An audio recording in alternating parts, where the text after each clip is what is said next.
ઉત્સવ છે, નથી આ કોઈ રાજકીય પાર્ટીનો ઉત્સવ, નથી કોઈ ધર્મ સંપ્રદાયનો ઉત્સવ, આ બધા જ ભારતીય બધા જ હિન્દુઓનો ઉત્સવ છે. એટલે એને અમૃત ઉત્સવ, સોમનાથ અમૃત ઉત્સવ નામ આપ્યું સાહેબે. અને 6 મહિનામાં બીજી વખત અહીંયા આવે છે. જોગાનું જો ગુજરાત અને બંગાળમાં ખૂબ સારા પરિણામો આવ્યા, એટલે આપણે એમ કહીએ કે સોમનાથ મહાદેવના ચરણે આપણે સૌએ માથું ટેકવવા વડાપ્રધાનની સાથે જવું જોઈએ.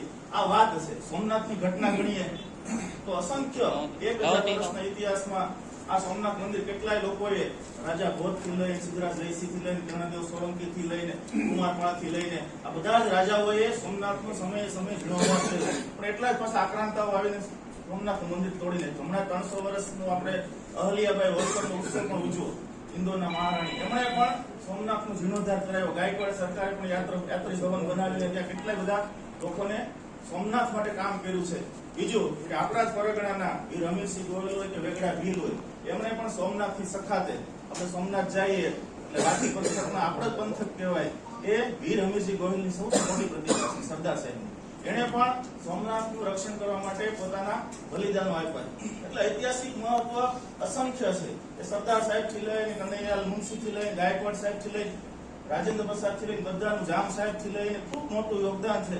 કેટલાય લોકોએ એમાં નાનું મોટું યોગદાન આપ્યું છે. આ પ્રસંગો તમે સરદારના વાંચો તો ખબર પડે. તો સોમનાથ મંદિર એમનું બન્યું નથી. સરદાર સાહેબ ન હોત તો કદાચ સોમનાથની આટલી ભવ્યતા હોત નહીં. ત્યારે તો કોંગ્રેસની સરકારો સાંપ્રદાયિક બિન સાંપ્રદાયિક વાતો કરે, પરંતુ મંદિરોનું નિર્માણ કરવામાં આવે ત્યારે કશું કરે નહીં.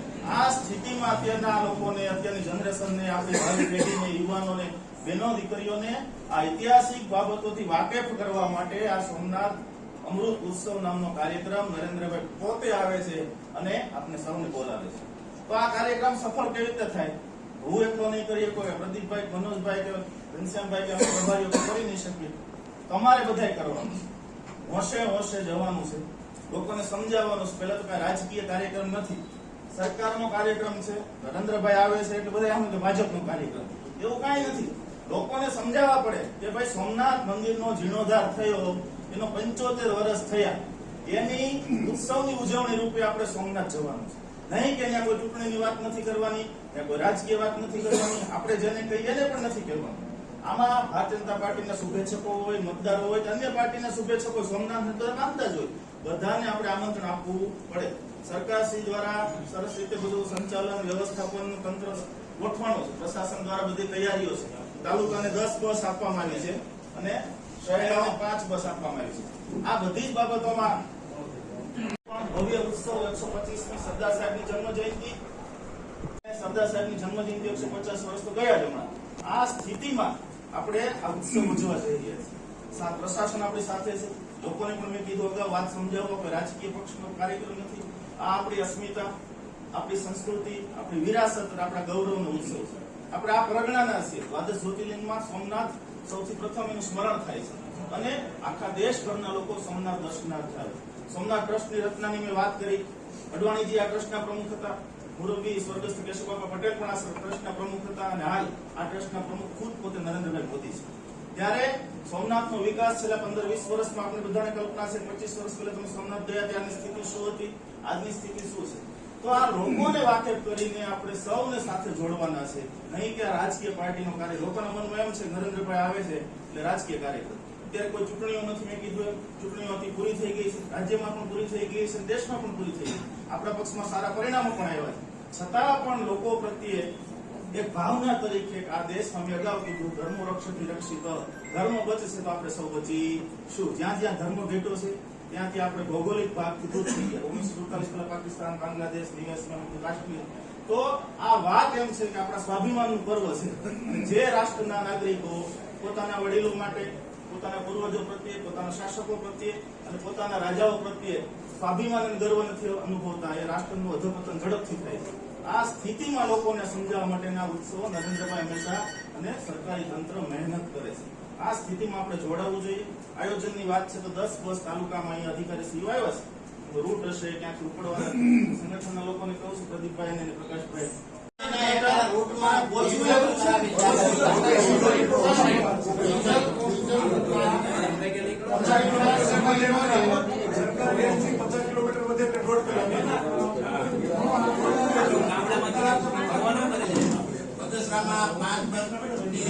વધારે જરૂરિયાત થાય સાંભળો મિત્રો, તાલુકામાં શહેરમાં બેમાં મરવું છે મતદાન, બરોબર? 10 ગ્રામ્યમાં 10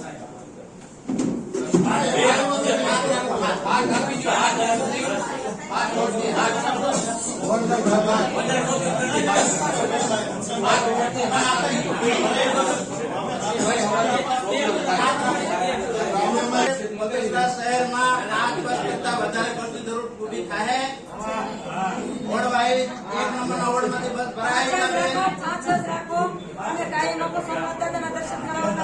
હવે બીજા બોલોમાં તમારે નટવર એક બસ તમે ભરી શકશો. પણ તમે સોમનાથ દાદાના દર્શન કરાવવાના છો તો હા, હા, હા, એમ એને એમ કેવું ફાઇનલ છે ભાઈ, તમારે દર્શન બધા કરી તમારે જાય, કેવું મળે દર્શન એ તો આવે ને 2 વાગે છે. અને જો 2 વાગે કોઈ ન નીકળે 2 વાગે માં કેમ જવું? વ્યવસ્થા કરી છે પાર્ટી. એ બેન થવાની છે. તમારે બહેનોની જગ્યા કરવી હોય, નટવર એક બસ કરવી હોય તો કયો. 2 વાગે તમે કહો તો 2 વાગે કેમ ઉઠાડવા જવાનું? અરે પણ 2 વાગ્યાની ક્યાં વાત આવે? 5 વાગે, 5 વાગે. તમારે કાંઈ નહીં, તમારે નટવરમાંથી એક બસ વ્યવસ્થા કરી દો. તો બધા તો તમને આ બેસે આ પાડી દઈએ. 4 વાગ્યાની ગણતરી સાહેબ. 8 વોટની 7 બસ. 8 વોટની 8 બસ બરાબર છે. કોઈ દર વખતે ઓળખોની અંદર ઓળખો 4 નંબરમાં દાદાભાઈ કરી દે તો અરે હારા મારો